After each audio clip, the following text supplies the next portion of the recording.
ఇతరుల ప్రార్థనలను, ఇతరుల పాటలను, ఇతరుల సేవను, ఇతరుల యొక్క పరిచర్యను, ఇతరుల యొక్క అనుభవాలను ఎట్టి పరిస్థితుల్లో నీ స్వార్థానికి ఇతరులను ఎన్నిటికీ నీవు ఆటంకపరచవద్దు. ఈ ఆటంకపరిచే ఆత్మ విషయమై ఆయన యోహాను రాసిన 3వ పత్రిక, అపోస్తలుడైన యోహాను రాసిన 3వ పత్రికలో మనము 9-10 వచనాలు చూస్తే ఏ వ్యక్తి ఆటంకపరిచాడో ఆ వ్యక్తి అపోస్తలుడైన యోహానే ఇక్కడ ఆటంకపరిచే వాని గురించి మాట్లాడుతున్నాడు. చూడండి, యోహాను రాసిన 3వ పత్రిక 9-10 వచనాల్లో, నేను సంఘమునకు ఒక సంగతి రాసి తిని, అయితే వారిలో ప్రధానత్వము కోరుచున్న దియోత్రిపే మమ్మను అంగీకరించుటలేదు.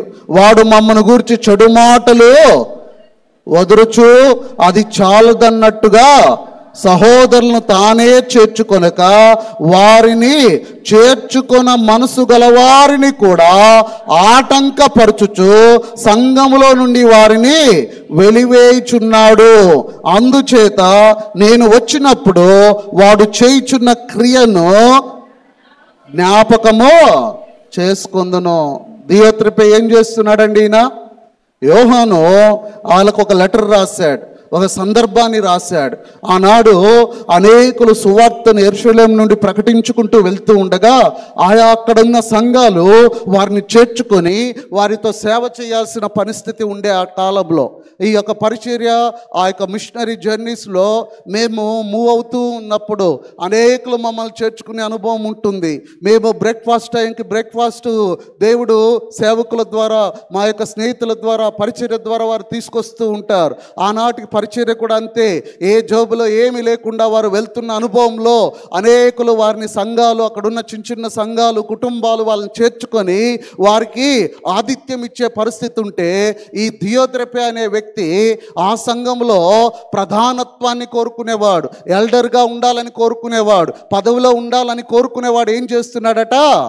ఆ పని చేయనీయక చెడ్డ మాటలు వదురుచు అనేకులను చేర్చుకునేవారు. ఆయన చేర్చుకోడు, చేర్చుకునేవారిని కూడా ఆటంకపరుస్తూ ఉంటే, ఈ ఆటంకపరిచే ఆత్మ ప్రియ దేవుని బిడ్డలారా, ఇది నిజంగా భయంకరంగా దేవుని చిత్తాన్ని నెరవేర్చేది కాదు.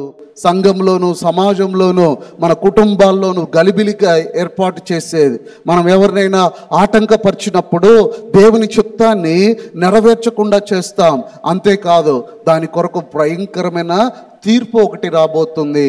నీవు నేను ఆటంకపరిచే వారముగా ఉంటే ఈరోజు ప్రభు మనకు నేర్పిస్తూ ఉన్నాడు. ఏ యోహానైతే ఈ యొక్క మార్కు సువార్త 9వ అధ్యాయము 38లో ఆయన ఏం చెప్తున్నాడు? వీళ్ళు ఎంత గొప్పవారు అంటే, వాళ్ళు ముందే వచ్చి ఏం చెప్పాలా? అయ్యా రబ్బాయ్ బోధకుడా, ఇదిగో ఫలాని వాడు అయ్యా నీ నామంలో దయ్యాలు వెళ్ళగొడుతున్నాడు, వాడిని మేము ఆపేమా వద్దా అని అడగాల. వీళ్ళు అలా అడగల. ఏం చేసేసారు? పోయి ఆటంకపరిచేశారు, ఆపేశారు వాళ్ళని.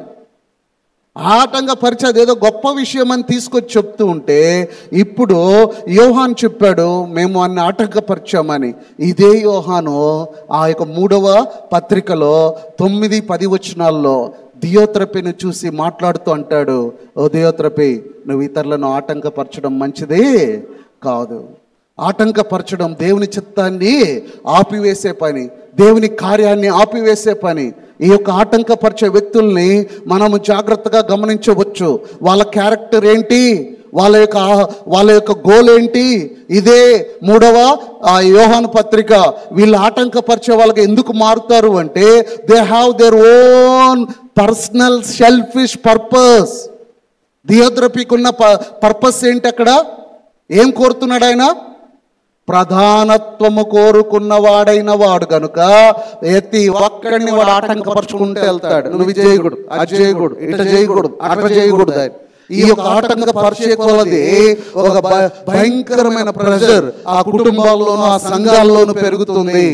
ఈ ఆటంకపరిచే వ్యక్తుల వల్ల సంఘము సమాధానాన్ని కోల్పోతుంది, సంఘము దేవుని చిత్తం చేయలేకపోతుంది, సంఘము దేవుని యొక్క ఎదుగుదలలో ఆయన ఆశించిన రీతిగా సరిహద్దులను విశాలపరచుకునే అనుభవంలో వెళ్ళలేకపోతుంది.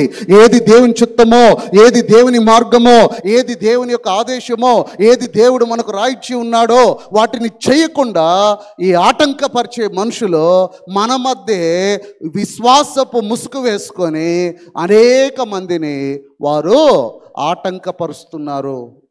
ఈరోజు శిష్యులకు చెప్తున్నాడు. ఈరోజు 9వ అధ్యాయం 38వ వచనం నుండి 50వ వచనం వరకు ఈ ఆటంకపరిచే ఆత్మ గురించి మాట్లాడుతున్నాడు.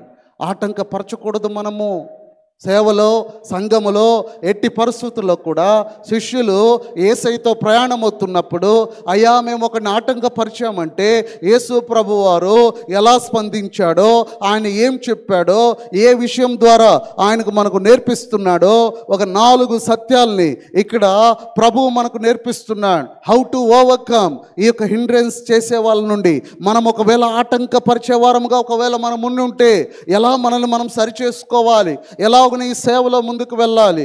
ఒక క్రైస్తవ సమాజంగా, ఒక క్రైస్తవ సంఘంగా ఒక గొప్ప దర్శనం కలిగి, ఇదిగో ఆనాడు ఆది సంఘము యెరూషలేము, సమరయ, అలాగనే యెరూషలేము, యూదయ, సమరయ, అలాగే బూదిగంతల వరకు వెళ్ళి సువార్తను ప్రకటించే ఆ అద్భుతమైన ఆ సేవ ఈరోజు సంఘంలో 4 గోళ్ల మధ్య ఆగిపోవడానికి కారణం ఏంటంటే, నేను నిన్ను ఆటంకపరుస్తా, నువ్వు నన్ను ఆటంకపరుస్తావు. ఒకరికొకరము అడ్డుబండలు వేసుకొని చేయాల్సిన కార్యాలు చేయకుండా, జరగవలసిన పరిచర్య జరగకుండా మనం ఒకరికొకరము ఆటంకపరుచుకుంటూ ఉన్నాం.